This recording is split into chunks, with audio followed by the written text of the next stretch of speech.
My name is Chris. This is my information up here. I'm employed as a police officer for the Village of Wheeling. I'm a guest speaker on behalf of the association to bring you in our perspective of the Wheeling Police Department. You guys travel and hail from many different locations. My advice is to contact your police department to follow their advice. What I'm going to give you is just that's okay. We'll start over. Hold on a second. Let me move my projector. See, now they're going to think I'm really good. Right? It's all set up. It's all set up. They didn't see the hard work that came before it. So, I'm a good resource. I'm like your general practitioner. I'm an expert in nothing, but I know a lot of resources and I know how to get things done. The fastest way to get a hold of me is by email. This is my work number. However, I don't sit in an office all day. My squad car is my office. However, with an email, I'll respond usually within a few minutes, if I can. Okay? But again, if you're not from Wheeling, it's kind of hard to give you the exact advice. Most police departments have a liaison through crime prevention or any of the resources, through crime-free multi-housing, and that would be your direct contact. If you can't find a person, shoot me an email and I'll find that person, the right person for you to get a hold of, okay? All right. Give everybody a few minutes, write that down. Everybody get settled. Is the snow still bad outside? Yes.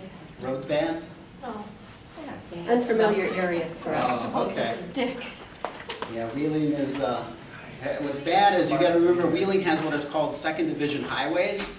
So they're plowed by the Illinois Department of Transportation. We don't plow them, so they're secondary importance, so sometimes they don't get plowed as quickly as we'd like them to get plowed.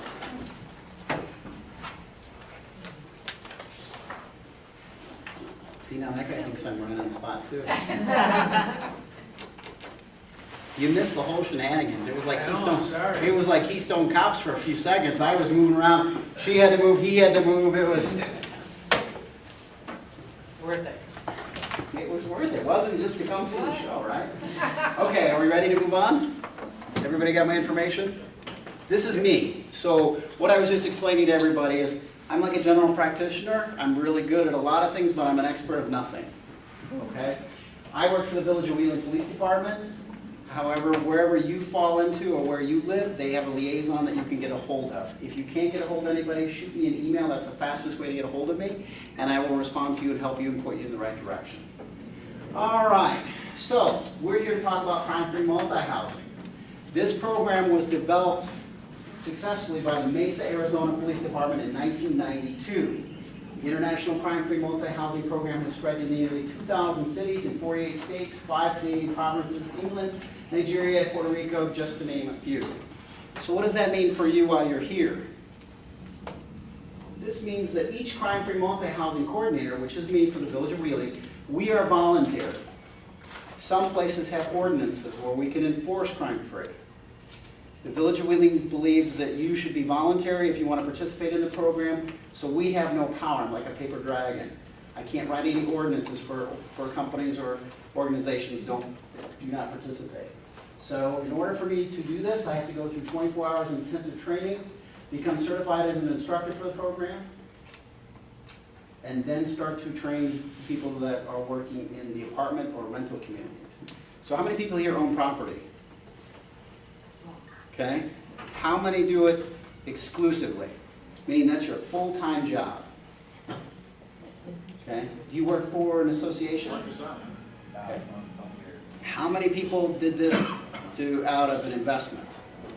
Your property, to make money. Okay. For them, let me ask you a question. It's like when you get a brand new Rolls Royce, and I'm the young kid on the block, and I just got my driver's license. Would you let me borrow your Rolls Royce? Absolutely not. Okay, so let me ask you a question. Each one of you spent a lot of money to get where you're at. You're very successful individuals. But what I'm seeing, at least in my area, is that you're turning over your Rolls Royces to a bunch of 16-year-old kids that just got their licenses, and they're going to wreck your cars. Okay? So part of my job is to help you get ready to do my job, but not police work. I'm here to make you a better manager. Okay? Crime-free, multi-housing program, keeping illegal activity out of rental property. Here's a brief outline of the program that we contain here at Wheeling. The management training, which is 8 hours, taught by me, here in Wheeling. We go through phase 2, which is the CEPTED, which is crime prevention through environmental design. What that does is it's a walkthrough, and we'll explain it more in depth. Phase 3 is the community awareness. This is only good for 1 year. So in other words, the 8-hour training is good, but we have to keep you certified every year. You have to go through the program. Other towns that are doing crime-free that are around here, my best resource, is there anybody from Palatine? You know Tamra? Tamra? Tamra, yes. She's your coordinator for your crime-free multi-housing. Excellent resource. At the police station? Yes, sir. I know where it's at. Okay, but if you, she is fantastic. And she teaches the class like nobody's business, Can okay? you spell her name? Tamra, Yeah. if you send me an email, I'll send you her email. Okay. Okay? I All will. right, so you got my email? Oh, I got it. All right. We need that. No, what's your email? Here's my big disclaimer. While we will address legal information in general, the law deals with specific facts presented in each situation. The information presented here should not be relied upon as a substitute for advice. For legal advice, always consult an attorney. So you know what that just means right there? I've just told you, I'm not an attorney. We have an attorney. You can ask him very specific legal questions and he can tell you. All right, so why are you here? Is it a rise in crime? Shift in the criminal mindset? Gentrification? You know what that is? We're going to cover that. That's the process by which neighborhoods is transformed from very low value to high value properties. Capri Green in Chicago, you guys remember that? Okay, so the mayor decides to take down all the public housing, decides to scatter it. He figures that he can build in different sites to offset the flow of all the renters into different communities. However, he hasn't replaced all of that, so what happens is it's like a ring effect in a pool. People move out further and further out in the suburbs to replace the rental properties, okay? So that's what it looks like there. They're taking down the last building, okay? And then in the foreground here, they build all these nice expensive condos. They bring in all the businesses, but in the interim, they haven't replaced the public housing for enough individuals. So the people that are renters have to go out to different communities because there's just not enough rental property in that area for them to find housing. The Cook County Jail houses 10,000 inmates at a time. $143 is spent daily to house each person. $1.43 million per 10,000 inmates, $42 million per month. Total of $514 million a year just to house criminals. That's a lot of money. Where do you think they go after they get released? Some go to friends, relatives, but the vast majority of them go to rental properties. Okay? Criminals prefer rentals. They are often transitory in nature. If I'm a bad guy, and I want to evade a lot of people if I'm into identity theft, I want to be very transit. I want to be able to pick up and move. How many people rent their places 6 months out of the year? Go 6-month leases. Anybody? 90-day leases? Month to month? Good. Yearly? 18 months? Yearly. Yearly. Okay. All right. Criminals want to blend in. They want to look like everybody else. They want to be the nice guy. Everybody wants to know they can't find a cop when they need one, right? How many criminals actually commit a crime right in front of me? Not very many, right? Why? Because I look like this. If I look like wearing a suit all day, or I look like you, or him, or the gentleman back there, I would blend in. That's why you see sometimes our traffic enforcement, they wear unmarked cars, they drive unmarked cars, they wear soft clothes. Why? Because you'll go right by them. Okay? Same aspect with the criminals. They want to blend into the large crowd. So they're going to go into huge metroplexes. They're going to go into big rental communities. They're going to try to avoid, the individual homeowners. Okay? If necessary, they can move away quickly. How many people have had their units left overnight? Nobody? You seen it? Have you seen it? Is it clean? Do they clean out the refrigerator? Do they vacuum everything?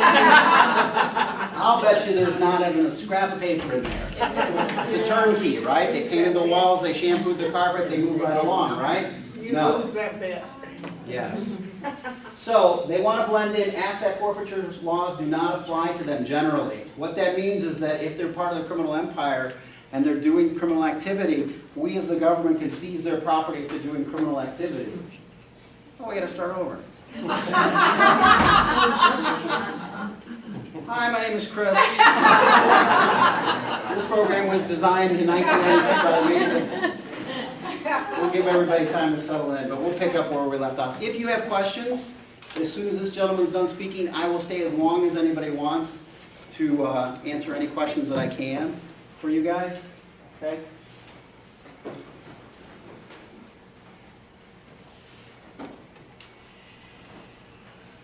All right. So this is our program overview. My goal is to train you in management skills, not police work. I'm not training additional police officers. I'm training you to be good managers.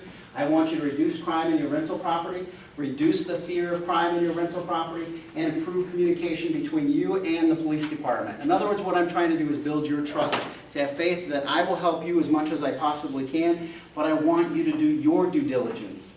Because there's two arenas in law. There's the civil law, which I cannot touch. Neighbor disputes, landlord-tenant disputes, leases, all of those.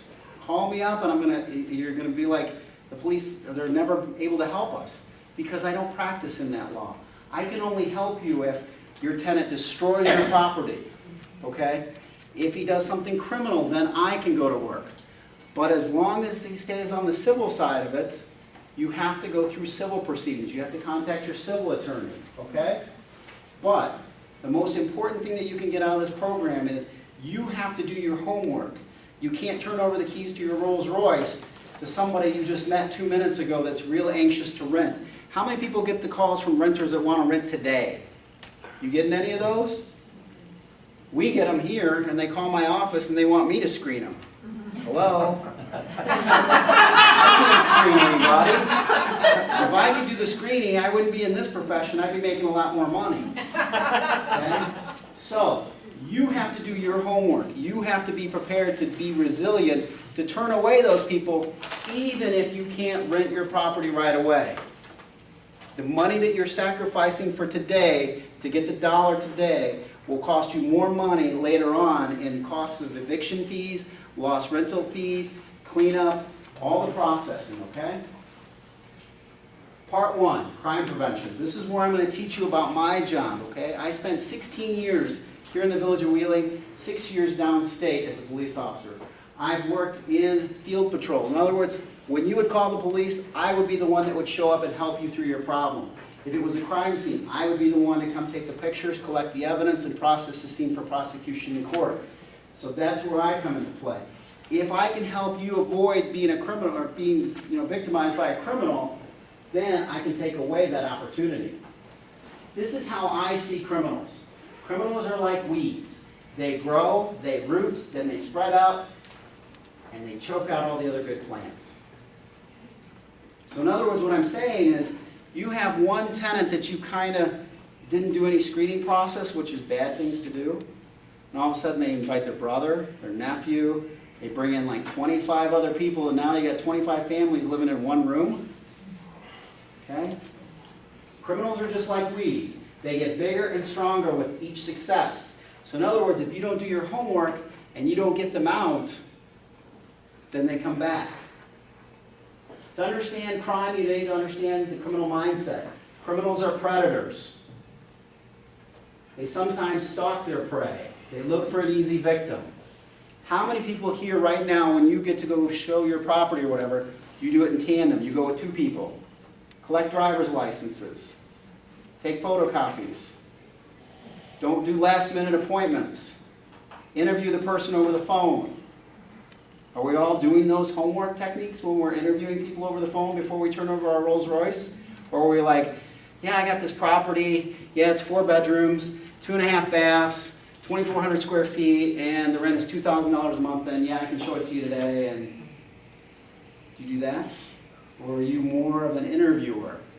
No, I can't show you today. I need two forms of identification. I need to show it with you. I'll be coming with 2 other people with me to show you the property. No, I can't do it at night. I have to do it during daylight hours, and people know where I'm at all the time. Okay? Most criminals look for the path of least resistance, the easiest target, the unaware, the fearful. Have you ever been badgered into signing a lease right away? Anybody? That's good, because it happens here. Okay, where people call up and they're like, I need to rent today, they give you a good cover story or whatever, and they pressure you like a hard salesman.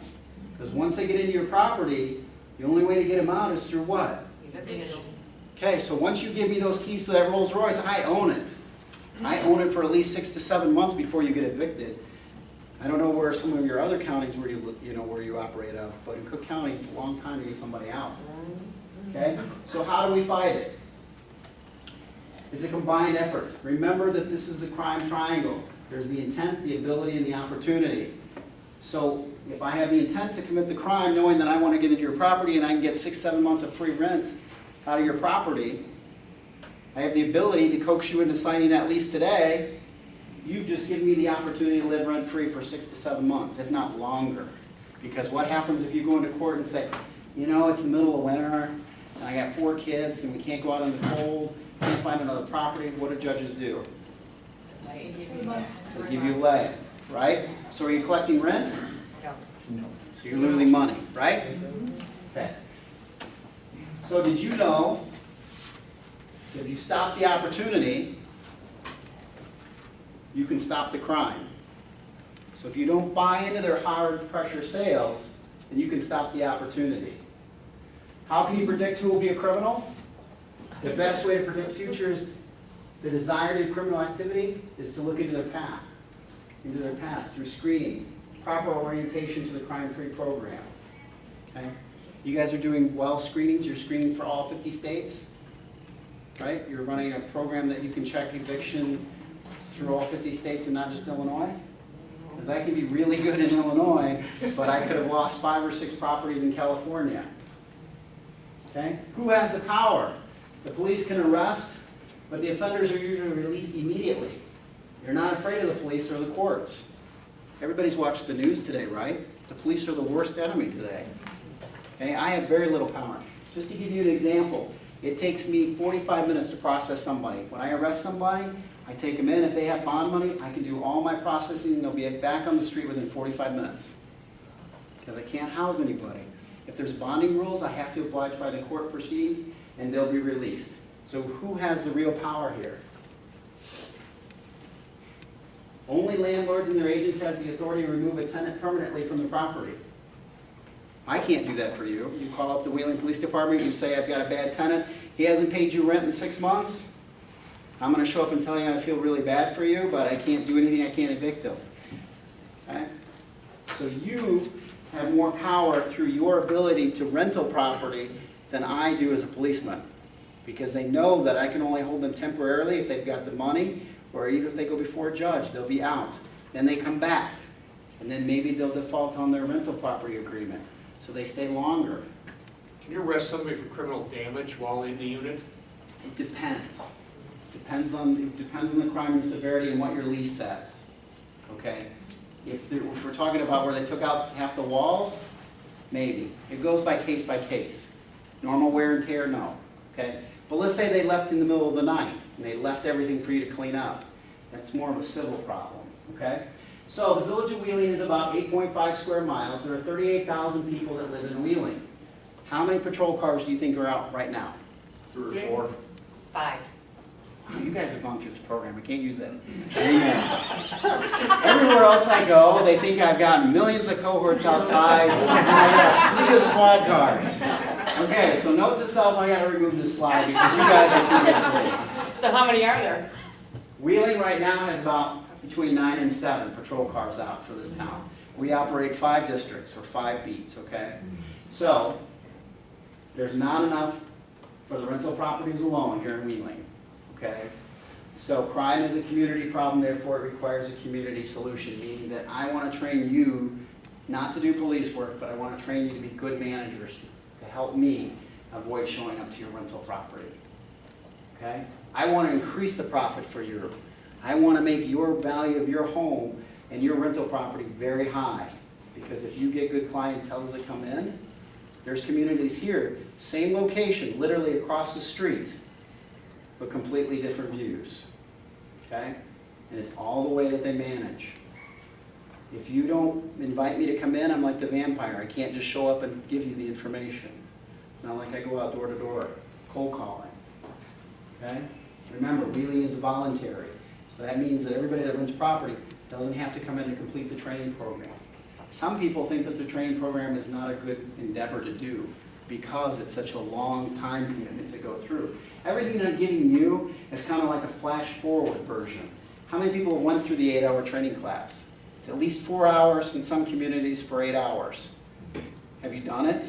Does your communities offer it? Do you even know what I'm talking about with crime-free multi-housing? Yes, we know about it. Okay, so how many, let me see by a show of hands, how many have gone through it and gotten certified all the way through? 2, 3? But you all know about this program. Is it voluntary where you live? Is it just like wheeling, you have to show up and you go, man, maybe I'll show up, maybe I'll do some YouTubes or whatever, I'll wing it. Ours is mandatory if you want to rent in Schaumburg. Okay? Schaumburg started it too. Palatine Count beat off The of Palatine one's required to rent Yes. properties, and Tamron, it is a really good class. Yes. So let me ask you a question here real quick. Why are you here? Anybody can answer, just raise your hand. Why are you here today instead of going through your own rental training program and where you're at? I don't think there is one in Buffalo Grove. Buffalo Grove is getting one. Oh, they are getting. They are getting one. I'm a board member for an association, and we have a lot of crime, and I want to see a different perspective, and we want an attorney, we wanted to get attorney opinion, because we have They're looking for conflicting you. opinions. See? They don't want me. We want to see both, what, you know, what the Okay. police department, Sure. what you do differently. Okay, all We right. love our police department. Well, that's good. We need them. But here's the thing, is like, I try to communicate and be fair. I explain my role as like a referee. I have no special power. All I do is I take the facts, okay, and I compile them. I'm not to add, to delete, or do anything. I'm just to make things the way that they are, present the facts to legal experts, such as attorneys in the court systems, and the judges make the rulings on it. Judges sometimes you may think are not the best, and they take time, but everybody, they spend a lot of time going through law school, okay? More time than I take to be a policeman. Okay, so going back to the general question, why are you doing your crime-free training in your town? I'm not doing training, I'm a property manager for condos and townhomes. I have at least 4 communities where this is required. Okay. Aurora, Palatine, Carpentersville, and I forget the 4th one right off the top of my head. And so I just wanted to see what, as I'm familiar with it from what I've seen through having my clients having to do that, and I enforce and I follow up with the police department and villages to say, hey, these are the rental units, they need to be into this thing. So I'm helping them, and I just wanted to see what viewpoint was from your end. Okay. And it's just adding to my base of knowledge for That's 30 good. years. So, in other words, if you're hearing, what I'm hearing from you is that if you hear it enough times and you present it and you're showing everybody that this is really a good program, they might actually buy into what you want them to do to avoid problems on down there. My associations where it's mandatory, they have no choice. They're That's good. told. You, ma'am? Oh, I was just wondering what community the lady in the front, Schaumburg. oh. What community in She said it Schaumburg? was bad, a lot of crime, did you say, or did I miss? We have a lot of rentals in Section 8, and unfortunately, our board doesn't enforce it very well. So What I want- community in Schaumburg? Dunbar Lakes. Ah, Lexington Green. So see, we have a lot of people that, you know, it's good to meet different people and hear different perspectives. So they have to go through what is called phase 1. 8 hours of training, but I speak really fast, and I don't let anybody leave. I lock the doors, and we try to do it in 4. Okay? No, I'm kidding. But no, really it is, I condense it into 4 hours because trying to get somebody to sit in a room with me that are, you know, that have time schedules, you have multi-properties, you have busy lives, you manage other properties, and to get somebody to really commit 8 hours is really, really hard to get somebody to commit, okay? So, but again, why aren't you taking an opportunity? We don't charge anything. I don't think Schaumburg charges for the training. Nobody should be getting charged for the program, I don't believe. So when you go back to your communities, make sure you look at this program. because then you're going to get the full training program. This is like speed reading. I'm only hitting the highlights. Okay? The training topics in the seminar: crime prevention orientation, the elements of certification, crime prevention through environmental design, safe by design, applicant screening, combating illegal activity, community rules and leasing, partnerships with the police, and dealing with non-compliance. Okay? These are all complex issues. I'm only given a limited amount of time, and I'm trying to go through all my 500 slides. I'm just seeing if you're awake. So, phase 2 is the on-site property. So in other words, if you were here because of wheeling and you were doing the program for me, what would happen is you'd be tortured for 4 hours, although I can't compete with those snacks. So if you come to my training, we gotta hire her to bring the snacks. Because in mine, I don't have a budget. Drinking fountain. The drinking. No, I bring some donuts. But what happens after the training is, after I teach you everything not to be of the police, remember, I'm not teaching you to do my job, I'm teaching you to do your job better, that you already know how to do, because you are successful people. You are reaching out. You do have properties. You're making money, you're making income, and you're providing a valuable resource to people that need it. What I'm trying to do is to get you to see it as a perspective from my end of it, is that I want the people that are using rental property for progression to buy home ownership, going to new jobs, being successful endeavors to make rental property a success. That's where I see it, okay? But where our reality sees it as me in the police industry, I see it as a way to blend in. If I have a landlord that doesn't come by my property, that doesn't check, that doesn't care, I can open up a meth lab, I can start dealing drugs, I can start doing all kinds of criminal activity in your property, and it isn't going to affect me, it's only going to affect you. Because the only people you're going to get to rent in your property are like-minded individuals like me. Okay? Because if I'm trying to get a job and I'm trying to work hard to move up and to become the successful person where I own property for my own outright, okay? Am I going to live in squalor where I see the police cars come down every single day to pull out little Johnny out of the car? No, because I don't want my family to see it. Do you want to live like that? So we don't want our renters to think like that too. So phase 2 is where I actually go out. I spend 6 days, no, it's only about an hour, to inspect the on-site property. What I'm looking for: surveillance, access control, territory, and activity support. What do all those terms mean? Very complex. Each one of these is broken down when I go through my training program, a lot more specific. But these are the mandatory requirements: deadbolts, eye viewers, security strike plates, anti-slide, anti-lift windows and Arcadia doors, adequate lighting, proper landscaping. That's a lot. A lot of information that I just threw out of you on one slide. Do you know what that all means? I'm going to show you some slides here to give you some definitions, to give you some insight. But you probably already know this. You want to have deadbolts, right? You want to make sure that everybody... These are the things that, what I'm asking you to do, that you probably already do in your own home. How many people leave their doors open still? Anybody leave their door unlocked up here anymore? When I grew up in Iowa. We left the doors open.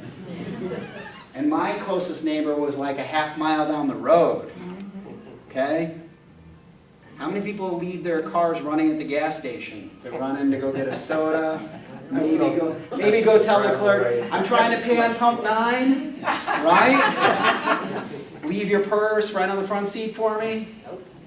Come on, I'll bet you do. Because you're only going to be on a split second, right? You only think that it's going to take me a second. I can see the clerk inside in the store, but the gas pump won't turn on, and I'm going like this, and they're not reading me, so I go into the store, and then bam, my car is stolen. Okay? It happens that fast. So, security strike plates, anti-slide, what I'm talking about is all these things to prevent residential burglary and crime opportunities. Because remember my first slide? If we take away the opportunity, I may have the intent, I may have really good ability to do criminal activity, meaning I could probably break into your house in less than a second without smashing the window if you've got a really bad slider. Because all you have to do on really bad sliders that are builder grades way back when is rock it. Rock it over the latch, lift up. I can be in your property if you don't have something on the bottom to prevent the door from sliding in and out. I'll bet you've seen it. maybe some of you have even done it because you So, locked yourself the out. Wheeling Fire Department's had to breach units over at our complex, 3 blocks north here, Willow Glen. Uh-huh, And they can get into any unit yes, in about 20 seconds with a suction cup. yep. On Oh, the yeah, because you patio can door. take, because You you can just pop the lift the door. whole thing off, push it back, walk right in. So how many people watch YouTube? We'll get to a question in 1 second. How many people are YouTube video watchers? Come on, everybody's watch YouTube. I watch YouTube because I like to see if I'm out there. Right? Because I want to make sure that if I'm out there, at least I look good. Because I don't want to be the one guy that's got all the negative comments. Okay? All right, what's your question? I was wondering on the sliding doors that have the, you know, you step on the bottom. Yes, and ma'am. Puts it in. Yes. Do you need a stick with that as well? Well, here's what I use the stick for. The stick is a visual representation that you can't move the door. Okay? So even though you have the lock, if I'm a bad guy, okay, you know, I'm going to look at it. If I can see it, I'm going to go, oh, it's not worth the opportunity because I can see it. On those, even I can't see it, so I may be tempted to try it. Do you know what I mean? And damage the door. Correct. Yeah. So this way, if it's a visual representation, it helps take away the opportunity because it's I can look at it right away and see that I can't move the door. Okay? Whereas everything else, you may have to, either they may try. They may try anyway. I went to a crime scene here in Wheeling where the guy literally dug through the door trim, couldn't get in through the door, must have spent an hour longer digging at the trim to get into this condo. And nobody saw it, nobody called, nothing. But I mean, I will try to see if I can include it in one of my slides, but I have to get permission. But I mean, literally, it looked like a rat clawed through the trim to get in through this house. So this guy was determined, he had the intent, he had the ability because he had his little screwdriver, because that's what 99% of my jobs are, is a screwdriver. They pop inside the door. If you don't believe me, watch a YouTube video. They'll teach you how to do it. Okay? That's how people learn. They put on YouTube videos. Okay? So everything that I'm trying to show you today in a quick pace will show you more in depth when you go through it. Okay, this is big. For rental properties that I see, broken lamps. When a light bulb goes on in your house, you go, I don't need that light. Or you go get a new light bulb and put it in right then and there. What if it's in your bathroom? Do you go, I'll just open the door a little wider, get a little sunlight. Or do you replace the light bulb? Right? On your rental properties, this is the #1 thing. Okay, same thing with graffiti. In Wheeling, we have our ordinance. I can enforce the graffiti law really well. You have 14 days. I'm like to play. I come back every 3-4 days to see if it's off. Now I'm getting them down within 24 hours because if it was on your property at home, why wouldn't you do it? Same thing, same concept here. If it's broken light, fix it. Don't leave it because this attracts more attention to the bad element because you know what this shows me? Anybody? Right. You don't care. So if you don't care, that means that I can get away with something else because you probably have apathy to crime. Okay? How about this? You ever see lights still on all day long? What does that tell me? Nobody cares. The light's on, right? They've got it on bad timer or photo cell. So nobody, in other words, no one is walking this property. Fortunately, there's nobody here in Wheeling, so you don't know where this property's at. Okay? Yeah, I beg to differ. All right? How about this? What's wrong with this picture? They can hide behind the bushes, yeah. Too much shrubs. Exactly. All right, so see, all this is common sense approach to get you excited about your rental property. Each one of you worked very hard to get to the level of success that you're at, to have this opportunity for people. And then you're just, I don't know why, but sometimes I meet property owners and it's like, I live in the Bahamas now. I don't care about this. And then, but then what happens is, you get enough bad elements, what happens to property value? Goes down, right? Nobody's going to want to buy your property if it's not maintained, because even if I'm an investor, and it takes millions of dollars to rehab all these properties, and I got a really bad pool to rent to, am I going to waste my money to reinvest it, to clean it up, to get it to where it should be? Or am I going to drive 15 miles or 5 miles to get the property that may cost me a little bit more in the beginning, but it's showcase? There's no bad element, there's no crime, right? So think of it this way. What I'm trying to impart with you is that if you had to, would you feel safe to live at your property? Would you feel great about calling that home every single day? And if the answer is yes, then you're probably doing the right things right away. If not, if you're letting vegetation overgrow, you're not walking your property, you're not checking your lighting fixtures, you're not checking if things work, if you're not checking your washrooms, your laundromats, your appliances and everything, then probably you're going to invite some people. Okay, what about that? Oh my gosh. Okay? Cut it down. Where's the front door? Yeah, It's right there. cut it down. Okay? Yeah. All this takes, believe it or not, is not that much effort. Yeah, You take the branches up higher, like about here, and right there, now you have access. Because most of your rental properties have a communal area. Do you have like parks? Do you have attractions? Do you have amenities that people want to use, like a health club? Do you have a swimming pool? Do you have, different things? You want people to look out, to see the activity through your complexes. If I look out and I see that, what do I see? I don't see anything. How can I be a good reporter and how can I be a good citizen to help my neighbor if I can't even look out my window and I can't see anything to report it? Let me know if I go over because I don't have a timer. Because otherwise I'll talk all day. All right, here, same thing. The windows are all covered up, right? So how can I, and this complex here faces out into like a park setting, okay? So if I'm inside and I'm watching TV or whatever and something bad is going on out there, what do I got a view of? The tree. So I may hear something, but then I'm going to be like, noisy kids, and go back and watch my TV show, right? There it is without it. See the trees are cleaned up? Nice little park. Doesn't that look pretty? Sorry. That's okay. Are these our pictures from Wheeling? From around here. I try to live take in Wheeling, so I try to take some general pictures because what I don't want to do in any of my presentations, okay, is to hit people, with their own property. In case I get a landlord that goes, "Why are you showing 20 slides of my property?" Okay? I may have been in this job a little bit, but I don't want to get that angry landlord that goes, "Chris, 15 out of those 20 slides were my property." Well, then you got a problem. Yeah. Yeah. All right, security cameras. How many people have security cameras? Right. Nobody? Okay.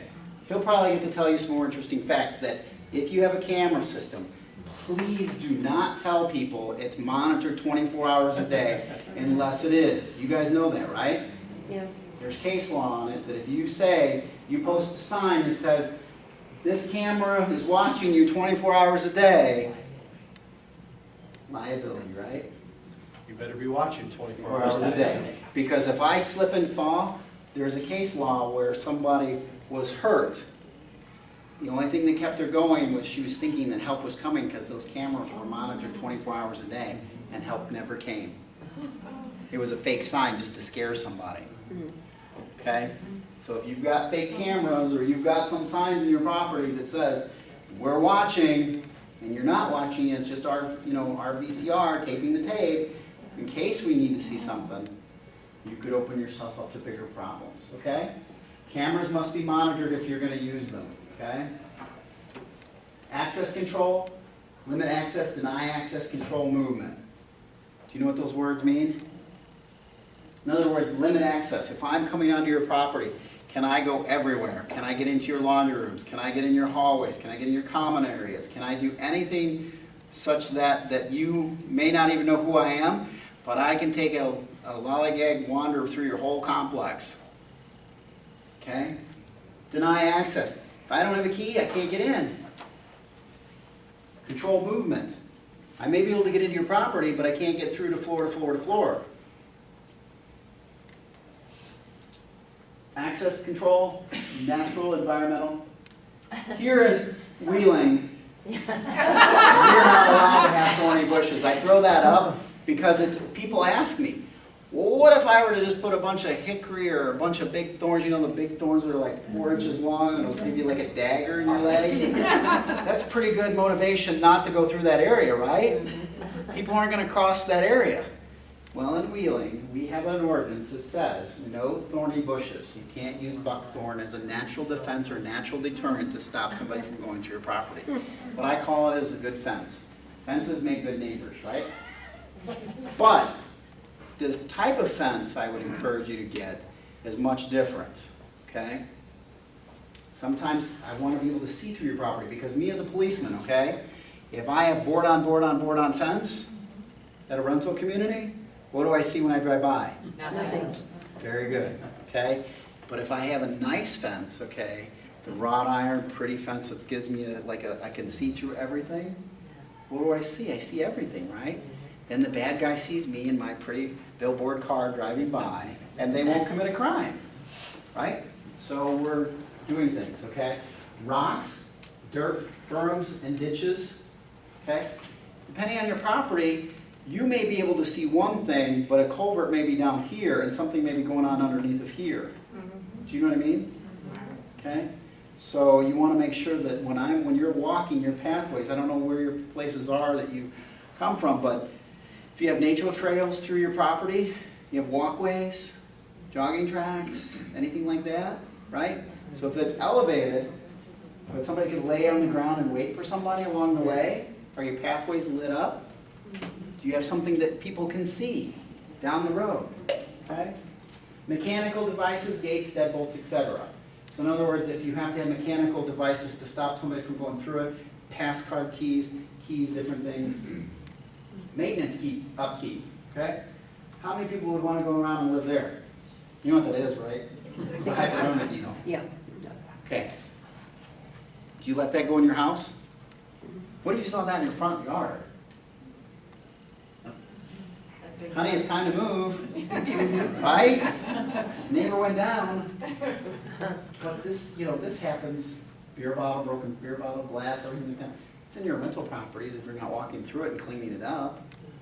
I have a really hard time with the Sam's Club, okay?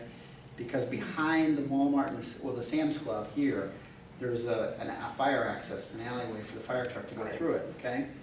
I've worked really hard with the management to cut the tree limbs really high and to cut back their vegetation, because what that is it's a perfect hangout. I've asked them to increase the lighting behind their building. And what I use is the famous catchphrase, it's for safety, because if I respond here, somebody gets hurt on your property, what happens? He gets involved, okay? When he sends you a letter, you got to pay attention. When I come to your door, you'll be like, it's just the Wheeling Police Department, I have to pay attention. You don't even have to talk to me. He's got more power to make you come to court than I do, okay? So the point is that if you're not walking, keeping up your maintenance on your property, okay, these things are going to appear. Do I have to come clean this up? How many people call the police department to pick this up? Come on. I'll bet you there's at least one. Okay? This is not criminal proceeds. I am not going to collect this as evidentiary value and send it to my crime lab to do a DNA to find out whose this is. No, but you're going to get on a special watch. Okay? But I wouldn't have to be there. I know. Here's what my point is that I'm getting at with this story, okay, is that if you see this, okay, when you're walking out and about, that's the telltale sign that there's a problem. And we need to start paying attention and need to watch the property and start zoning in and to see. It could be as innocent as, that's not a diabetic needle though. Okay, so, but I'm just saying, it could be as an accidental as people are diabetic. It's a windy day, trash gets blown over, people throw their needles, they shouldn't throw them away in the trash, okay, but they do. Okay? Trash blows over, needles are out on the ground or whatever, okay? So, it could be innocent or it could be signs of criminal activity, okay? What about this? You see what that is? Is that a cool looking window? How about that? Would you want, you're doing your show inspection and I'm like, oh, this is a nice neighborhood, and what's that? You ever get those questions? Hopefully not in your rental properties, because then you have good rental properties, right? What about this? You see that? What is that? That's a torn screen, right? Okay. When I'm prospective client to your rental property that you want to charge me what? $2,500, $3,000 a month? Maybe? And I walk by and I see this, and I go, what's that? What is that? The wind blew in. Wait a second. It's got mold on it too. Okay?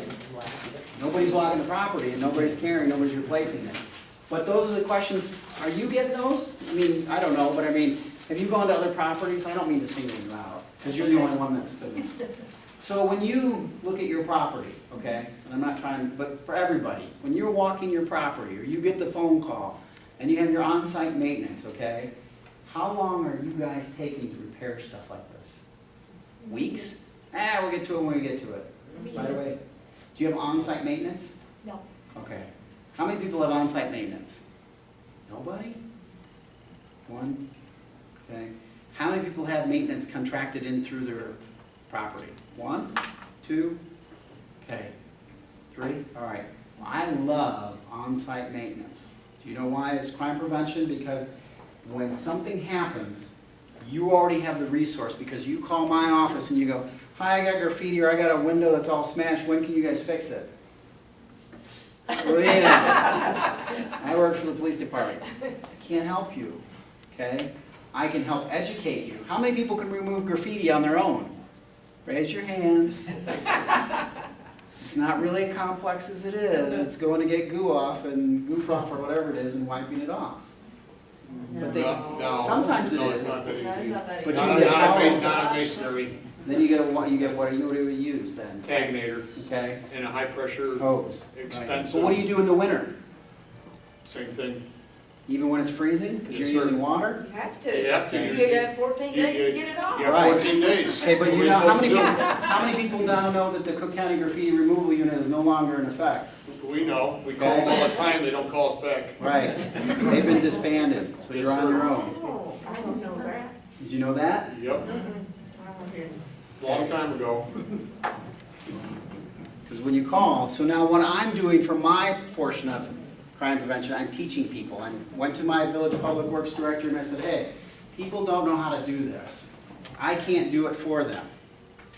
Okay? We do have SWAP. SWAP will come out, but they can't use hazardous chemicals and they have to use only water-based products and other things, and they have to sign waivers and everything like that.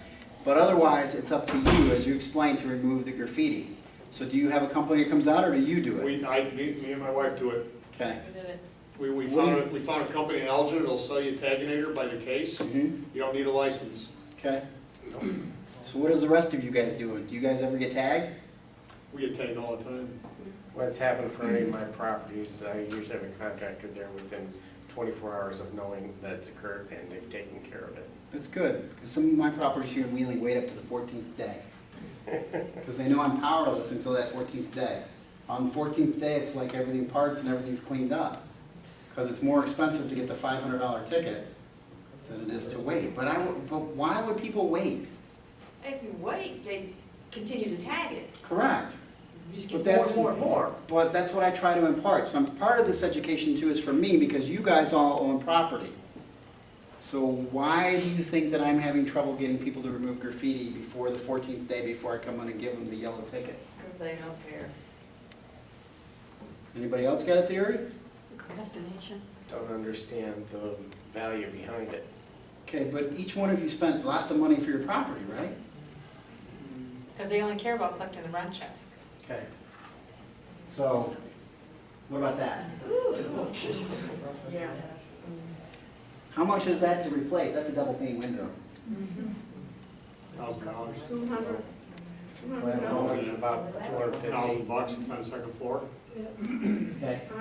What if you had 12 windows that were all busted out? Okay. So I guess what I'm trying to tell you is that think of the worst case scenario, plan ahead, because if something like this happens, you have plans. How many people have contingency plans? If something breaks right away, you have plan A, plan B, and plan C. ready to go? Or do you go case by case?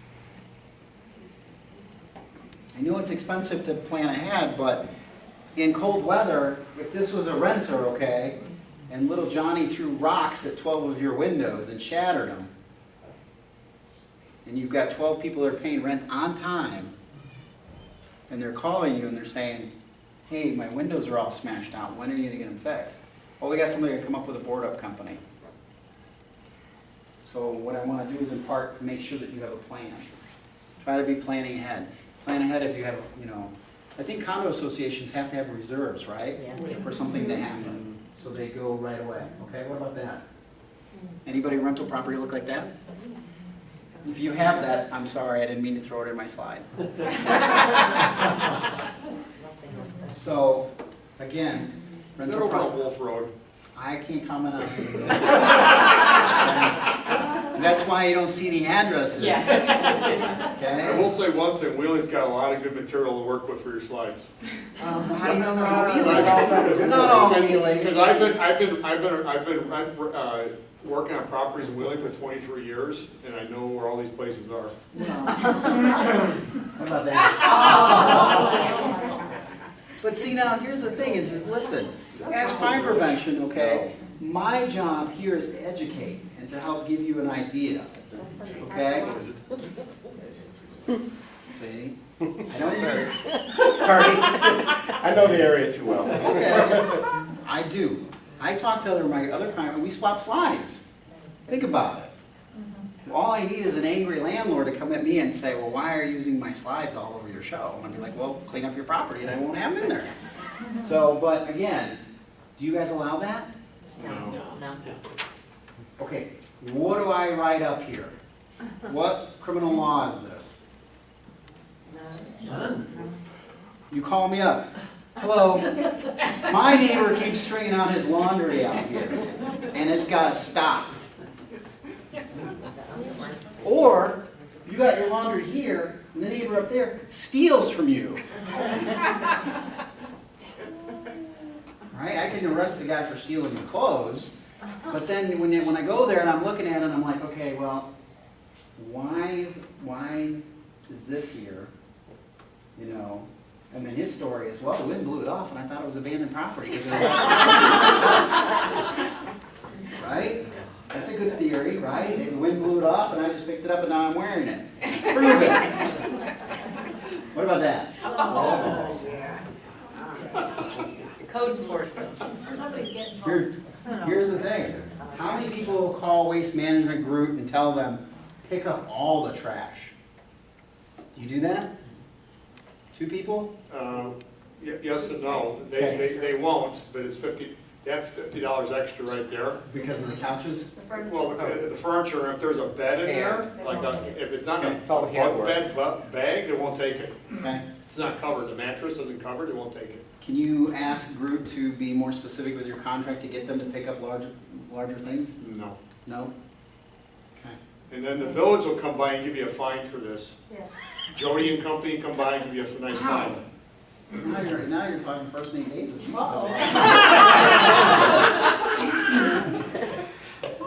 Well, let's hope that, you know, in my job too, my biggest thing when I come on the scene, okay, is I want to coax you, okay? Because if I can explain to you the problem that I'm having and the ramifications, and look, I'm going to give you a $100 ticket or whatever the fine is, okay? $100.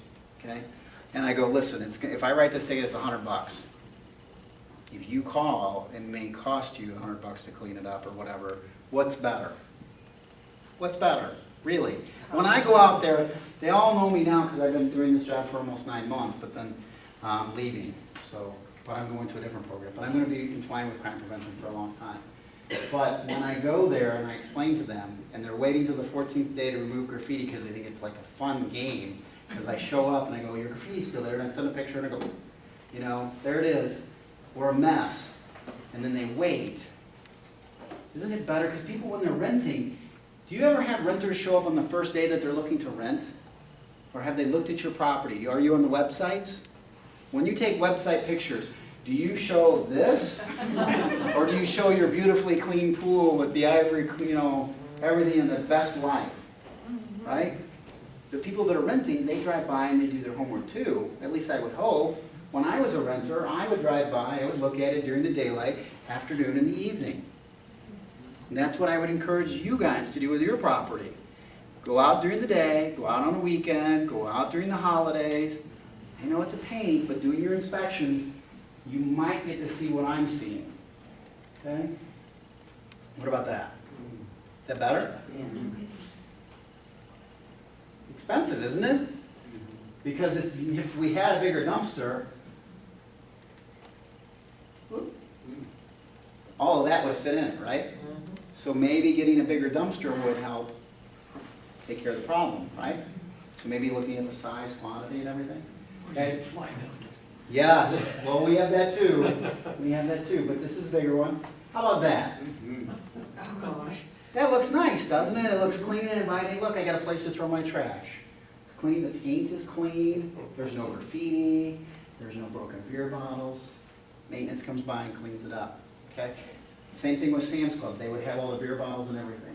So, criminals ask themselves, how easy is it to enter the area? How visible, attractive, or vulnerable to the targets appear? What are the chances I will be seen if seen?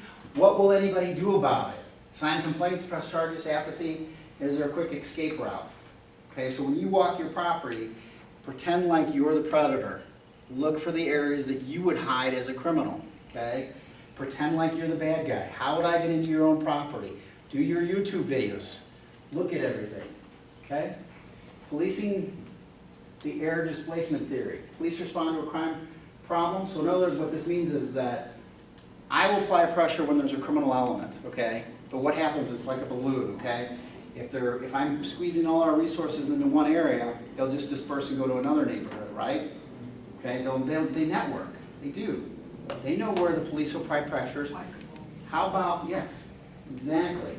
It's like the solicitors that I deal with here, they know that what they do is they saturate an area and they look to see how fast the police response is. If the police respond really quickly, collect names, contact companies, they move out and they don't come back.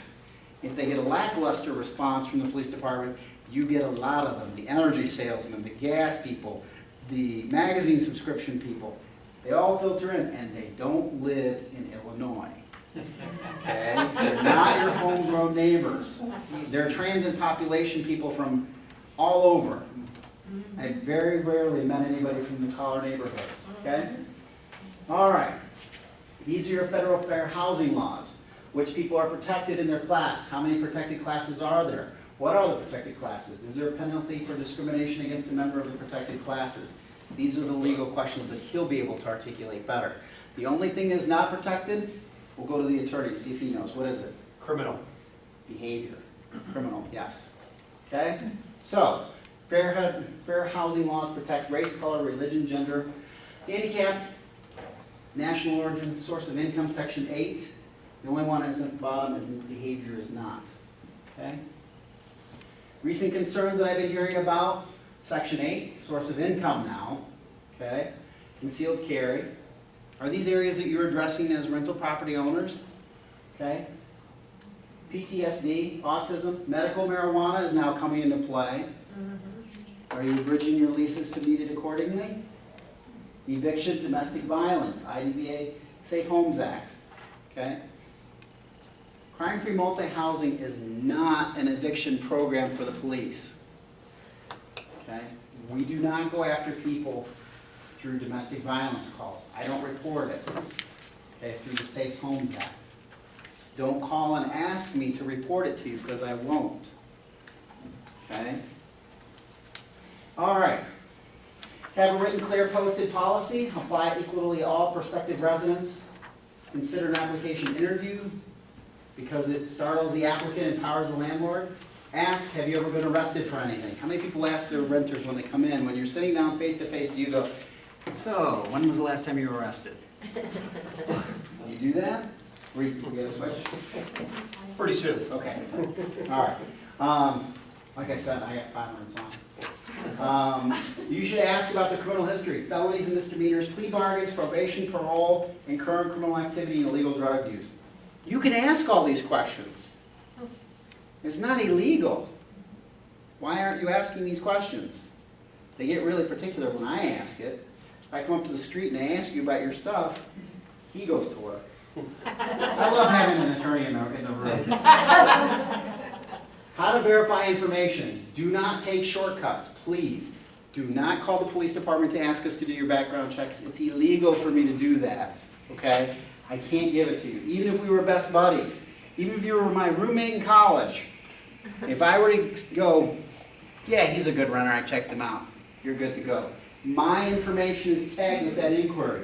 In other words, what I'm telling you is that if an attorney calls down and says, Officer Canchis, I want to know why you ran this criminal background check on my client the same day that he put his application into the rental property, you know what I would say? I just lost my job, okay? Because now everything that I do is tagged. So, compare ID to information given. Identify previous landlords. How many people are actually calling the previous landlords to get information from them? Do you actually speak to the landlord? Anybody else? You guys are just relying that they were good renters? Take your word for it. Really? They look honest. Okay, let me ask you a question. People lie to me every day. Don't you think they're going to lie to you? Right? Have a standard list of questions. How many people have a standard list of questions that you ask each person when you're talking to them? Drug history, been arrested. Nobody has standard questions? Co-signers? Are we getting co-signers? Sometimes. Okay. Verify income sources. Are you doing that? So are you running like a partial background check? Like, if it's free, I'll do it. If it's $60, I can't do it. Is that what we're doing? You can charge an application fee, non-refundable, right? Are we doing that? Nobody wants to admit that they're doing that? Well, remember, a bunch of us are not landlords, we're community associations. Right, who right. deal with them, so. Correct. Yeah. Right. But you on the board empowering your people, okay, when you go to these crime-free multi-housing training things, I am teaching you and giving you the tools to be better empowered, because what I'm trying to teach you is to take away the opportunity, no matter how bad I have the intent or the ability to commit a crime, I can't commit that crime if you had me off at the pass, okay? And you can't rely on me, the police department, to do it for you, because I can't, okay? Run a credit and criminal check. That's 50 states. It's not Illinois. Because I could be a really good boy in Illinois. Never been arrested in Illinois, but you know, the other 49 states I hold warrants and they just won't pick me up in Illinois. Okay? All right, these are some screening services. Again, I can't give you specifics. I can't say, you know what, I like that one. Okay? I have a flyer for them. These are just general. Chris, we get a copy of your slide deck? Yeah, if you send me an email, Sure. I'll send it to you. Be happy to. Okay? Use them. But do your homework, okay? This is just me getting a list together, okay? I don't rent. I wish I owned property. Okay? If I did, I wouldn't be doing this. Okay? So if I have rental property and I'm screening people through all 50 states, not just Illinois, because remember, bad people are transient. Okay? They move from different states. People move to Illinois from California because California won't come and pick them up. You know that, right? You know that criminals can hold actual warrants that are non-serviceable because they're outside the geographical limitations of the warrant. In other words, what that's telling me is that you're a bad guy, not to point at you, but you're a bad guy, but the court system in California says you're too expensive for me to come get you, so we're not going to pick you up. You know that's out there, right? Okay. So if you do your homework, you can find them and head them off the pass. How many people do their screening process before they even come in and look at the property? Tell them that we're going to do a screener. We want you to fill out the application, and then we'll show you the property if everything meets. Okay? So this kind of gives you an idea of what some of the fees are. So the credit report is $16.95. Your criminal record search, $16.95. The eviction search, $8.95. Credit, criminal, and eviction, $35. And then the commercial credit report, all of them are $60. So in other words, if you don't do the full $60, what is that company telling you? The reason why I put the slide in is because there are many shortcuts people take. We'll do a credit check, but we don't want to, the criminals, and then their debt to society. We don't like that uncomfortableness. Do you know what I mean? We don't want to delve into people's past. Remember, if I get a hold of your brand new Rolls Royce at 16, I'm living large. Okay? Same thing with criminals, because they know they can get 6-7 months of free rent. And you have to pay the cleanup. Okay, unfit for occupancy. Have we heard this terminology before through our code inspectors? Yeah. Have you had problems with this? When the village comes by and says they slap a big cautionary sticker? How about if you request them to do it? Yes, but if I come there and I look at the property, as a policeman, I'm obligated to call our village public health inspector right away if I see things that are red flags, okay? And then we will do the health and safety, welfare of occupants or the public, okay? So, how about that? Okay? The house may look really clean on the outside, but are you doing your inspections? The only way we find this is we get to go inside the house. Okay? Who cleans this up? Do you think I do it? Do you think I come in, I change out of my gear, and I go, I'm ready to help? No, you have to contact the cleaning crew. TV still working? It is, isn't it? He's positive. I gotta bring him to my crime watch meetings. Everybody else goes, oh my gosh, look at that mess that I gotta clean up. He's like, wow, the TV, what kind of cleaning is that? But you'll know this is an old slide because it's not a flat screen. Okay?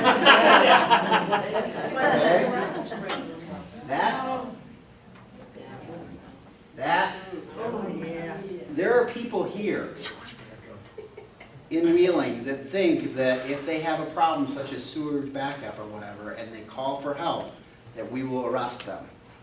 So part of my job, because we have undocumented illegal aliens that live in Illinois, okay? They believe that if they contact the police for help, they could be prosecuted or evicted, so they don't call and they leave it. So part of my message to you guys is that we do not evict people. I don't go there and run anybody. If they have a problem, they call you, you will fix it. I'm not a punisher, okay? That's what it looks like on the bringing it outside. Now, if you live right next door, would you go, gosh, they look like such good neighbors. I never knew they had a problem. Okay? Ceiling collapses, water leaks. Okay? So when you come on a property for any kind of a complaint, whether it turns to be civil or criminal, you ask them for identification? It depends. It depends on what I'm there for. Remember, if it's just a civil complaint, okay, and I don't really have any purpose to go in for any criminal, nothing's criminal is afoot, I'm not there to do a criminal investigation unless I can start building the foundation to move it into criminal court. So if I'm there because the water's running, okay, because people call us, oh my gosh, my wall is raining, get over here quick. What I'm going in under the guise of an emergency. I'm going in there to see what if somebody fell and got hurt, okay? People are getting into the bathtub. They slip, they fall, they crack their head. The water's now running for hours and pouring down the sides. I go into a property to help. I'm not going in for criminal. So do you have keys to the Knox boxes or only no, the we forced entry. You do forced entry, you don't use Knox boxes? Well, if we have it, yes. Some rental properties don't have Knox boxes. How many properties have Knox boxes on every unit? Well, not every unit, the master building to shut the water off. Right. But some rental communities, what if you're not on site? What do I do then? I can't wait. If it's raining on one side and somebody needs help right away, I gotta get in there. Okay, so then we shut the water. What about electrical? Have you ever seen this? Where they run electrical lines outside their window? Because the power's been shut off in apartment B. They run it in the hallway, top of the common, all the time. How about that? Oh, yeah. Well, he's got a winter set and a summer set, so he's got storage. Those are being stored for winter. What about that? What is that right there? I'm showing the slide not because it's got a paint job. I'm showing it because the balcony's about ready to collapse. Okay? Right. So if you don't do your necessary repairs, you could be inviting trouble. right? Chris, can we wrap it up in a couple minutes? Bikes, Jade, Uh-huh. how about that? These are dogs that are left out on the balcony, That happens a lot. okay? Yeah. And it's real fun to clean up. Okay. Landlords are responsible for life-saving devices, however, they may depend upon tenants to maintain them, battery tests, and daylight savings. Okay, so if they're hardwired and they take the safety things off, do you know about it? No. Okay, fire happens, but then this was removed, this happens. Okay, what about pest control? Bed bugs, Ooh, love it. roaches? All right, overcrowding, accessible animal housing, 3 animals per household. You're getting overcrowding with dogs, cats, living together. Questions? Previous slide, is that a rule, and not that one, the 3 pets, is that a rule in Wheeling? Yes. Can't have multiple, you can't have more than 3 animals, but you can, in other ones, yeah. If you know of somebody who has animals and they have no heat, no AC, and they do not stay with the animals, can you call the police, like on a cold day, to rescue the animals? No, cold weather, there is no law for animals being held outside in the cold, depending on the circumstances I now. mean, Like- inside, but like, Now, Summers, there's in absolutely no- Illinois, we have the heat law, where if it's 86 degrees and above, then I can cite them for animal cruelty. The cold weather, there is no such thing. Unless I build the totality of the circumstances. Remember, now I have to build a case on it for cruelty, okay? So, but if it's sight unseen, I call out and I go, it's 86 degrees and there's a dog trapped in the car, and the windows are all rolled up, then I can do it, okay? All right, so let me ask one quick question before we turn it over to the expert. How many people are doing their monthly inspections because of pests? Do you have pest control guys going out to your house and spraying? Does the big complex you work have a pest control guy going around? one of them does. Okay, all right. Anybody else doing monthly inspections for pests? What I'm trying to get at is that's a great way for you to get into your property to check, okay, monthly, to see how things are doing. And you should be very vocal about with your renters, okay? Starting out with 90-day inspections, okay? It's not that you're trying to be unfair or anything like that, you're just doing a good checkup. You know, how are things going? Remember, you don't have to be the bad guy, you're there to help them. So if they have properties or whatever, and you do an inspection the first 90 days, you can turn it into go, hi, how are you doing? Just thought I'd do a follow-up with you. Do you like your appliances? Does everything still work? Do you need, do we have any problems that we need to adjust? Okay, by the way, I just hired a pest control guy to come through as a precautionary, not that we have bed bugs, but, okay? Anything else? 2 questions on FOIA. Freedom of information request from the village. How many years back can you go, and can you pull a report for the entire complex with one request? That's a good question. One beyond the scope. Can you email you? Well, yes, you can, but here's a faster way to get the answer to your question done. You can contact, if you're looking for Wheeling, Yes. for FOIA for Wheeling, you Yes. can contact the records department, Okay. and they're there until 5 o'clock. They would be able to, because they're FOIA people. Okay. They're the ones that are trained as the FOIA. I don't get FOIAs. Okay.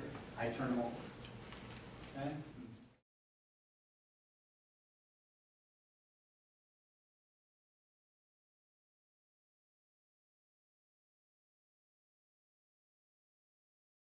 Folks, I'm going to get started, if you don't mind. How many people in this room are board members or involved in managing their association? Okay. Now, Chris has done an excellent job of talking about holding landlords to a standard that's a little bit higher than just, I collect the rent, I hope they pay, and I really don't care what happens. And he's explained about how these various multifamily crime-free housing programs can set up to encourage landlords to do that. Some communities mandate landlords do that. But the next question is, as an association, how does an association go about holding these landlords to the standards? Because if the landlords don't want to be held to the standards, quite frankly, they don't live there. And a lot of times other people in the community do live there. So I think you need to really first think about this in a couple of different ways. And I break it down into basically 4 categories, and we'll cover them quickly here. I think you need to identify your objective first. What do you want to accomplish? And that could be anywhere from, we don't want any more renters in our community. Then you probably need to amend your governing documents to provide for that. Or, well, you know what, we understand we have renters in our community, but we need to get a better handle on who we have out there. The law already provides for that. Question is whether or not you're using it. The next thing is if you've identified and saying, you know what, we are having a crime problems out here. What do we need, what do we as a board, what can we as an association do to reduce that crime? That's where you start to fall into the crime-free housing programs. That's where you can encourage landlords to do it. But encouragement is all well and good. I'd like to take it a little step further than encouragement.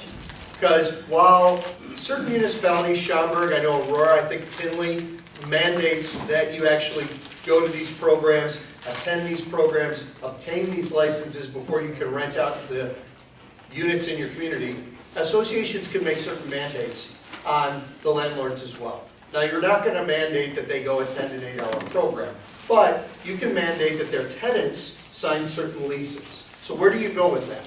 Where do we start? We've identified our objective. We want to have more information about the people who live here. We want landlords to have a greater investment, personal investment, not financial investment in the way this community looks.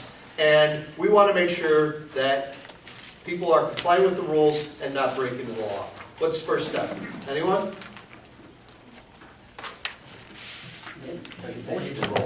Take advantage of it. We got to document it somehow, right? We got to come up with these rules. As a board of directors, you need to set this policy in place first. So before we start enforcing it, before we start evicting people, before we start fining landlords, let's put the policies in place. One of the things that I've included in here, in some of the material, is just a proposed resolution. And it's something that we've used before. And it relies a lot on the crime-free housing material that is actually with municipalities. And what it says, as an association, we are going to adopt these rules. We are going to require our landlords who want to lease their units out to do certain things. The law already requires that the landlords provide copies of the leases in either a common interest community or a condo 10 days after occupancy. Great. It's a great law, because now you know who has to be in there. You got to enforce it, though. So I have communities that I represent that say, no, we don't even know who lives out here anymore. You know, we think we're 15% rental, but it could be 30% rental for all we know. Take a census. Figure out who's out there.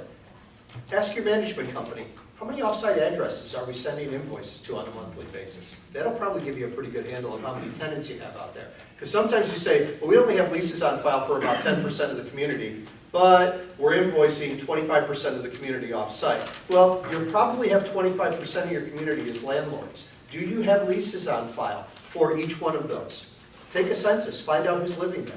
Make sure that that documentation is in your file. The first step to enforcing this is finding out, one, is the unit rented? And two, who the heck is out there? Put those rules in place. One of the other things Chris brought up, and he gave you a really good slide about background checks. Now, my preference in representing the associations, mandate that your landlords obtain background checks. Yes, sir? Is that something that can be done outside the declaration? Yes, it's a rule. Yes, Do you have it's to a give rule. notice of this? I'm sorry? Do you have to give notice Yes. before you vote on it? Yes, the board votes on it, You have to give but you give it in advance. Yeah. Okay, so you say 30 days out, we're going to have a meeting of... It's real simple, Okay. exactly. So the meeting where these rules are adopted, you give notice like it's a membership meeting, but it's only a board vote. Okay. So the members, and why? It's simple due process. You're telling people in advance, Right. this is what we're anticipating adopting, then you adopt it, then you tell them again that they've adopted this, and these are the things that we're going to have compliant. I would prefer if an association tells a landlord, you need to incur the expense, you need to get a criminal background check. I would prefer if the association isn't the one engaged in vetting tenants. And the reason why I prefer that is, well, Chris is absolutely right, and he says that criminal behavior is not a protected class. I don't want you sued for other things that are protected classes. You can mandate the landlord pull that record, obtain that information, and even provide a copy to the association. But I prefer if the board isn't vetting tenants and say, well, you know, we don't want those tenants. We don't want those kind of tenants. Because inevitably, somebody's going to turn around and go to the EEOC or the Department of Human Rights and say, the only reason why the board said I didn't want to live there is because I'm part of a protected class. And then you're going to be involved in expensive federal litigation for discrimination, and you don't want to go there. There's an easier way to do it. Yes, ma'am? Quick question. What if one of the landlords in your association, they do the background check, you look at it, you find out the person actually does have a criminal past, but they are being rented to because they're family of the landlord? Well, then, in my opinion, that folder gets a big red sticker on it right away. Now, family is going to be a little bit difficult, because technically, under even most restrictions, the concept of renting to family under the law really doesn't exist. I own the unit, I'm letting my kid live there. Not really, it's not a tenant per se. So a lot of the crime-free issues with respect to tenants and housing, that's my son or my daughter, and they happen to be a criminal, well, there's probably going to be less and less you can do. But you can still ask for disclosure, you can still get that information for a census, you can still find out who that person is, and you can still enforce your rules and regulations as it relates to that person. The last thing, and I attach a couple copies in there as well, you enact the rule, but in the rule say, we are going to require our landlords to have these leasing addendums to them. Landlord, yes sir. I work for the Consumer Price Index, so I look at a lot of property tax statements in various counties. What a lot of landlords do is buy an income property, and they have a tax bill sent to that property, and then the tenant forwards it to them. So how do you can never find that person. You don't even know who it is, unless the tenant's willing to share that information with you, and most of them aren't. It's impossible. Well, they have to actually rely on the neighbors. I mean, you have to actually rely, you put these rules in place, you let everybody know about them, you include it in the newsletter, and you tell all the people who actually do live on site, listen, these are our rules, and we should have this information about everybody. And then you ask, hey, I saw somebody moving in over here. Do you know who that is? People know. People will say, oh yeah, they're the third group of families who have moved in here in the last 2 months. Then you identify that person. And if you think that somebody is actually, what I do, and we'll get to the enforcement, but what I do is, if that's a unit and they say, we know the person's not living there, but they're having the tax bill sent there, their deed's on that address, they're still even having the assessment sent there, but we know that person's not there at all. I send a 10-day notice to that person who's an unknown occupant, and it says, you're going to be evicted for failure to comply with the terms of the law giving leases and our rules and regulations. When that tenant gets that letter, guess what they do? They call my office right away, because they're panicked. They think, oh my gosh, I pay my rent on time every single month. Why am I being evicted? And we say, well, because your landlord has done something to hide who you are and hide who they are. Usually the tenant doesn't know in that scenario that you're describing. They think, I'm a good person, I just rented, I'm nice, why is my landlord not doing this? Well, the landlord's probably out there trying to play some games. But that tenant will usually flip on that landlord when they get that notice to be removed from the property within 10 days pretty quick, because they want to stay. Then the landlord calls my office screaming, yelling, threatening, and I say, hey, real simple. Give me a lease, give me the signed addendum, get the census information filled out, and you're good. Keep your tenant. But they need sometimes to do that, and then I have to explain to them the attorney's fees that have been incurred as a result of this assessment, which they love. So the lease addendums have a couple of things, and this is why I recommend that you actually attach these to your rules and you ask that the landlords sign them. Because what you're saying is a lot of what Chris has already talked about here, what you want the landlords to do. And some of the things that they're saying, if crimes are being committed on your property, you've broken your lease. If crimes are being committed by other unknown occupants on your property, you're breaking the lease. If we even include in there, if you are committing crimes off the property, you're breaking the lease. We can obtain a police report and attach that police report and use that as evidence, and you won't object to it on the basis of hearsay if we need to prosecute this. Why? Not because I think the landlord's going to magically do this. The association is the super landlord. Don't forget that. The association has the authority under the Forcible Entry and Detainer Act to remove tenants from the property for breaking the declaration of the association, the rules of the association, the lease with the landlord. So that's a copy of an addendum that you include as an association, because if you just have that landlord, let's say they're willing to do everything up front. They didn't play games with the tax bills. They got the lease signed, they got the addendum signed, they gave you the census information, they took that first month's check and that security deposit, and you never saw them again. And the tenants are just really wreaking havoc on your community. Maybe the property manager calls the landlord and says, hey, you know what, I'm sending you a letter here, I'm gonna give you a notice. Your tenants are violating the rules, your tenants are doing this, the police are out there 3 nights a week. Well, the landlord goes, well, no one's been arrested. Okay, great.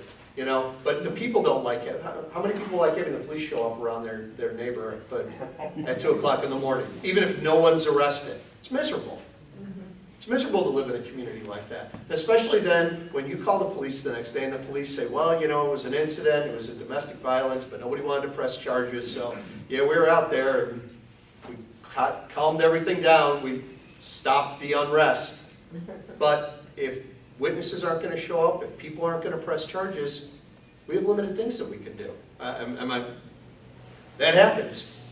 And when it keeps happening and it's your next door neighbor, it's kind of miserable when you got to get up and go to work at 7 o'clock the next morning, isn't it? Yes, sir. You know, getting back to the leasing to family members. Go ahead. Is there a way to verify that that person is a family member? I don't mean to laugh, but it's such a great question because I've stood in court before trying to remove tenants violating leasing restrictions. And one scenario, I mean, they you know, if they want to provide birth certificates, I don't ask for those. Generally, if somebody comes in and says, hey, you know what, this is my sister, here's a copy of my driver's license, here's a copy of her driver's license, you can get that information. We were trying to remove somebody for violating a leasing restriction one time, and lo and behold, the day of trial, this gentleman shows up and says, I'm the owner, and those are my daughters. So, you know, it really depends on how far somebody wants to push the game. Now, at that point, did I have evidence that they weren't their daughters? DNA testing. Yeah, not DNA testing in civil court to determine whether we haven't been able to get there. So, but so you enact these things, you enact these policies because you want to have the association serve as the super landlord, because the association cares. They do, because they're dealing with complaints from the people who live in the community saying, hey, this is going on, this is going on. You've called the landlord, you've sent a violation notice, you've given a $25 fine, you've given a $50 fine. I'm collecting $2,500 a month. Think I care about a $25 fine? I'll write the check for the $25 fine. Or I'll just let it sit on my account forever because I know you're going to wait until I sell the unit before you're going to ever collect it. Why do I care? That's why you create this policy in place. Once you create the policy in place, you attach the addendum. So the second step after you create, the first step is identify your objective. The second step is to create the policy. The third step is to get compliance. Build these files on each one of these rental properties. We have this in here, check. We have the lease. We have the lease addendum. We notice they have a background check. We have the file. Now you've done everything that you're supposed to do up front. Now you got to enforce it. Okay? Do I think that if somebody is a tenant and their dog went to the bathroom in a common area and they didn't clean up after it, that I should be sending that person a 10-day notice and evicting them? No. Come on. That's a violation. But when it happens for the 20th time, maybe, when that same tenant is usually the one parking in the visitor parking lot, having parties till 3 o'clock in the morning, having the police occasionally call to their unit, graffiti on the outside, broken windows. Yeah, it's never just the dog. When you build all of those things, and they've gotten violation notices for everything, then the next thing, the property manager calls me and says, what do we got to do? You know, we've tried. We've called the landlord, we've sent out the violation notices, we've notified the tenant, the landlord won't respond. What do we do? And I say, this is the time where we use the information that we've already obtained, policy we've already put in place, and we send them a 10-day notice. And under the Forcible Entry and Detainer Act, it's a joint action. It's an action against the tenant for possession of the unit, and an action against the landlord for the costs and expenses associated with it, since the association had to incur these attorney's fees and costs. That 10-day letter goes out and tells the tenant, your occupancy expires 10 days. You have violated, now my recommendation is that should be specific.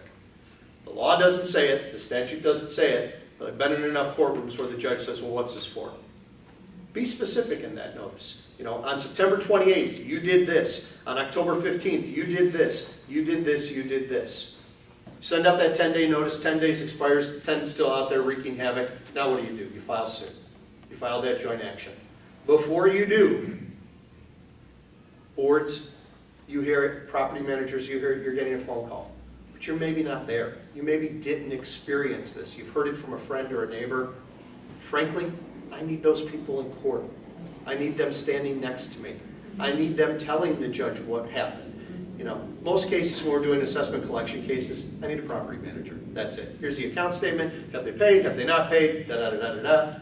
A property manager is getting the same information that I'm getting. They're getting a phone call, they're getting a letter, they're getting an email. If I'm just standing in court next to the property manager, if I was defending the tenant, it would be really easy. Do you have any personal knowledge, sir or ma'am, of any of the activities that have happened out there? No. So where are you getting this from? Well, somebody told me. Oh, I object to all of this testimony on the basis of hearsay. Sustained. Counsel, what's your case? So before we make that decision to file suit, we need the members and the people who live in that community committed too. Now, we include a real great provision in one of the lease addendums that says that we can pull police reports and use those police reports as evidence, and there won't be an objection to hearsay. It's great, it's in there. Now, I still got to convince a judge of that, and that's still going to be kind of difficult for me to convince a judge that I could just walk in, because normally police reports are not evidentiary. I can't hand a police report to a judge and say, look, I've proved my case, there's a police report. Why? It makes sense. A police officer is taking down the information that they're hearing from somebody else. If I'm defending that case, how do I cross-examine a piece of paper? I can't. But if those people are standing there and they say, well, I've seen the dog, I've seen the parking, I've heard the noise, I hear the havoc, I've seen the police showing up, that's a real person. And the judge has to look at that real person in the eye as they're standing there, instead of just me, instead of just a property manager, and say, I'm going to put somebody back in your community that's doing this to you. That doesn't happen. When you actually get that person in there, that doesn't happen. The judge says, you know what? This is a lease. You were supposed to comply with these rules. They've given you sufficient notice. You violated this. Sorry, you're out. And unlike assessment collection, where order of possessions are 60 days long, not when you're removing tenants who are violating the rules or regulations. I'll ask for 7. Months? Judge might give them 14. Because the judge knows, I mean, especially in Cook County, 14, easily 35. And if it's over Christmas, it's probably closer to 50. Because of the moratorium that the sheriff's office puts out. I mean, we can laugh, but I mean, the sheriff's office, it's the largest unified court system in the United States. So they have a lot of evictions that they conduct on a daily basis. And if you haven't been down there, the room of the people who work in that office, I don't know, Chris, have you seen it? It's about this big. Not that many people do that on a daily basis.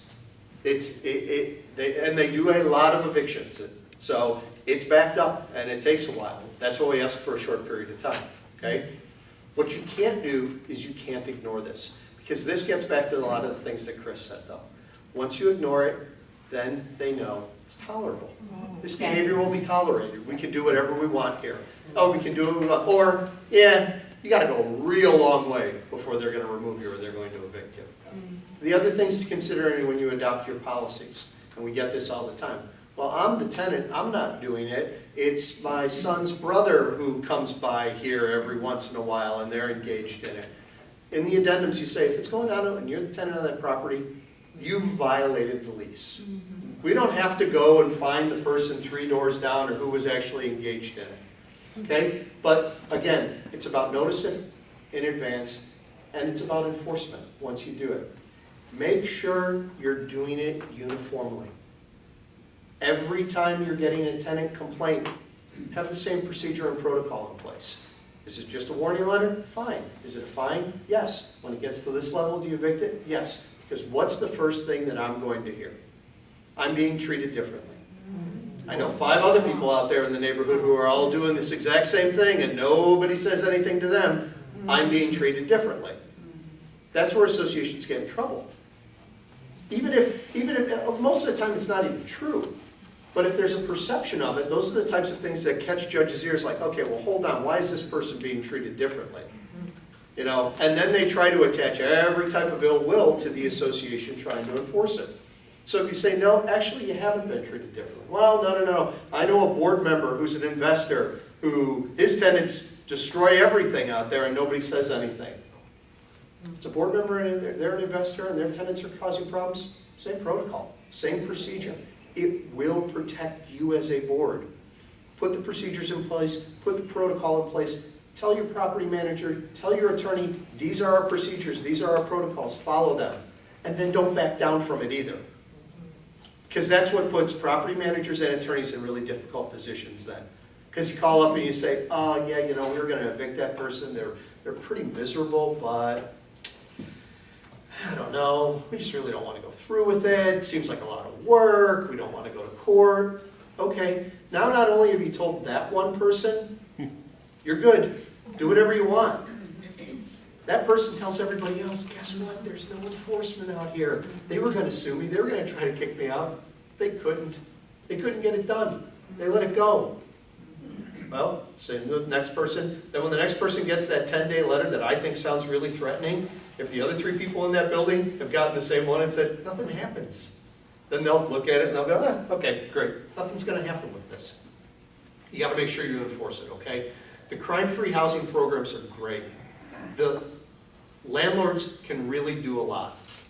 Associations can also hold them to that same standard. Don't forget that. That's really what we're asking for the association to do, to say, you know what, landlords are great. And I think what you'll find is, you'll find what Chris described.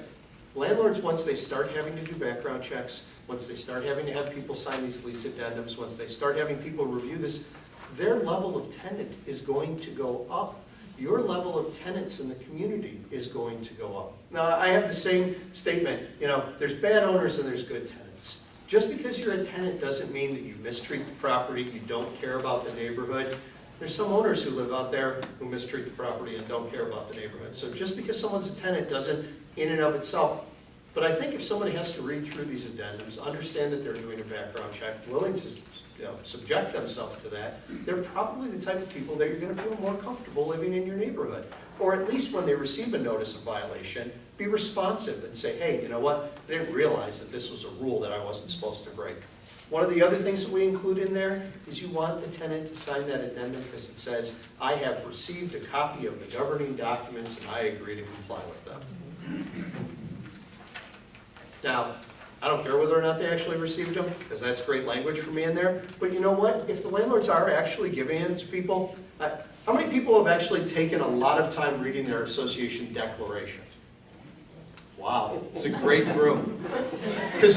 And how many ones I'm not party to? How many members in your communities do you think read them on a regular basis? Board members. You know what they do read though? They read the rules and regulations. Because there's not as many whereases, and there's not references to easement rights. It's simple. They say, your garbage can't be out between this time and this time. No parking in this area. Pick up after your dog. You know, no clotheslines. It's written in simple language. So people generally will pick it up and read it, unless you're like some communities and they're 80 pages long. But if it's 12 pages, they'll look at it and say, oh, you know, this is what it says. So they'll probably educate themselves. And again, if they're the type of person that you want living in your community, they're going to be willing to comply to it. And probably good tenants will say, this is excellent. I want to live next to people who have to comply with these same rules because I'm paying $2,000 a month in rent and I want to live in a nice place. And maybe I want to save up my money and maybe eventually I'll buy out here if it's a nice enough place. So that's my explanation as to how associations can implement crime-free housing into their communities, into their rules and regulations, and into their governing documents. Questions? Is it more difficult to execute this if the village where the property is located doesn't have any formal program on books? No, you are acting as a de facto, you know, you have your own governance. Okay. So you can do that. Now, I think one of the reasons why it's not more difficult, but if a landlord comes to you and says, okay, I like this, I'm willing to do this, what are the resources? Right. It's great that you could say, you know what, actually the village has a program, you can go through this with them. If you're in a community that doesn't have that, what you say is, you know, our community doesn't have this, but we, as an association, are going to hold ourselves to this standard. Okay. Yes, ma'am. I see here that you talk about running the background checks on juveniles also. Most of the time we can't get anything on juveniles. You know, you're not supposed to be able to. Because we have some very serious problems with juveniles. So are you They get supposed to be, police report. well, now here, remember, You're not supposed to be able to get juvenile records. Right. If a juvenile is engaged in a crime, but, I mean, I can go right now onto a website for a county, and if somebody got a drinking ticket, that's out there. Can we do like? Am I wrong about that? We can't disclose juvenile records. You can't disclose juvenile records, but if I've gone to I've done it on many county court sites. Okay. I can put in somebody's last So name. like go to Cook County, like the Cook County website? Okay. Cook then- County website, well, no, Cook County's criminal website, you gotta go down to 26 in California to look at theirs. So how do we require the landlords to do this? Well, the landlords can pull a background check, and if it's tickets, they will put, the juveniles' tickets will still be disclosed. And by tickets, I mean sometimes municipal violations, and some of those things are curfew, possession, minor possession, alcohol possession, certainly speeding or any traffic offense would be out there. So you can get some of that information. Well, we've had several serious issues with juveniles. So can we put in like the crime-free multi-housing agenda, like if they have X amount of calls for service? What do you mean calls for service? That's what we call it in Schaumburg, where when the police come, that's a calls for service. You know, my concern about doing that though is, what if it's a domestic violence call and somebody's being abused? I don't want that tenant ever to think, oh my gosh, I can't make this 4th phone call. I've been abused 3 times, but now I'm gonna be a victim. But we get the calls for service report, so it shows what it's for. So it's not, you know what I mean? So like if it was a well-being check or something like that, I mean, that would, that wouldn't count. I wouldn't make it numerical, and here's why. Because 1 might be too much, depending on what it is. And 10 minor things where somebody's being abused or something like that might be something you're better off dealing with fines. So I wouldn't make it numerical like that. And because, quite frankly, if it is 4, then what happens if you've had 3 terrible things happen? You know what, that tenant's going to come in and say... I'm looking for any options on our juveniles, because we've had some serious problems, so. Juveniles are, if they're in violation of this and they're violating the rules out there, you can remove the tenant just because they're a child living with the owner, or the tenant out there. You remove everybody. So you don't need a conviction to do it? You don't need a conviction. And that's what we're told by art. No, because there's, Conviction and a witness. because there's a, well, I'd like a witness, but there's a lot of reasons why people aren't convicted. Right. And there's a lot of reasons why, and that's where I don't want you to say, well, if it's got to be a misdemeanor, it's got to be a felony, or this, because there's a lot of things that happen in court where misdemeanors become felonies, where, or felonies become misdemeanors, where misdemeanors become conditional discharges, become probation, become sealed records, become expunged records, that you don't want to be in that game. What you're saying is, if there is criminal activity going on out here, we're more concerned about housing than your crime. You're affecting the other people in this neighborhood. What you're doing here, you're going to have to deal with the law for that. But the way you affect the other people who live out here, we're going to deal with that. Anybody else have any questions? Yes, ma'am. Is there any way to put a percentage or limit on the number of Section 8 rentals? No. I didn't think so. Total rentals, yes. So if that's an issue that you're having, reduce your rentals. And try to do that through an amendment, because case law came out about 2 weeks ago that said rules and regulations regarding rentals, if there's even the word lease, we started joking in our office saying even the word please in the declaration might be enough for a court to think that it says lease. If there's a leasing right in the declaration, you cannot limit or restrict that right in a rule. So amend your declaration. What about properties that are like condominiums? This is where I run into it, is where if you have a bank of condominiums that are homeowners, but then all of a sudden you start to get percentage of renters, okay, don't you have to have like a reserve amount to fix the property? Because now you become a rental community versus an ownership community. So what I'm getting at is, like, if we have a condominium association and it drops below 50% and they become now more of a rental community, don't they have to have a certain amount of reserves to pay for exterior damages, repairs to the, Well, all associations need to have reserves, reasonably fund reserves in the state of Illinois, no matter what. What you're talking about is there's a lot of financial problems that happen once you hit 50%. So lenders consider you an apartment complex once you hit 50%. And basically, people can't buy under any type of financing once you hit 50%. The other thing, and a lot of associations hide this from their insurance industry, once you hit 50%, the insurance industry says, we're not insuring you like a group of homes anymore. We're now insuring you like an apartment complex. And guess what that does to your rates? Doubles. Yeah, it doubles. So what my rule, the general rule is, once you're over 30%, certain conventional lenders no longer want to lend to you the way that they would before. They increase interest rates, they increase down payments. Once you hit 50%, over 50%, you cannot do FHA financing. You're precluded, because FHA, you're no longer an FHA property. And most conventional lenders won't lend to you at all. So that means, who's buying those units? People with cash. Who are these people with cash? Investors. Right. So you go, if you get to 50, if you don't do something about it, you're going to be at 70 quickly. Yes, sir. So Willow Glen, we're on the board over there, the managers, Willow Glen, 3 blocks from here. We're 83% rental condominium. Oh, wow. We're paying Fortune. a fortune on maintenance and insurance because it's all investors. So how does the board stop them, say that if I own a condominium, okay? And you're one of the 14% who still live out there? Well, no, but I notice a trend, because we have condominiums here that are transitioning into rental properties, and the question that I field every week is, we want to stop the renters from coming into our condominiums. How do I stop the renters from coming into? And I have an association that I represent that said about 52%. And they said we need to stop because we're losing the ability to get conventional financing, and our insurance agent just told us that our rates are going through the roof. So what I recommended for them is enact the declaration amendment, but grandfather in everybody who's out there. And it's the level of grandfathering in. So you tell all these landlords, guess what? You got a captive community now. You'll never need to compete with any more landlords. But when you sell to an owner who's going to live there. And then by attrition, and it takes a while, you reduce that from 52%. Now, there are some landlords who say, hold on, I want to be able to sell to whomever I want to sell to.